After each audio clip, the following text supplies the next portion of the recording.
Guys, जय श्री राम जय Shri Ram. Welcome back to my channel.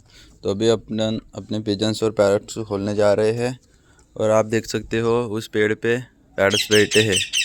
देखते हैं अभी अपने पैरट्स उधर जाते हैं या नहीं।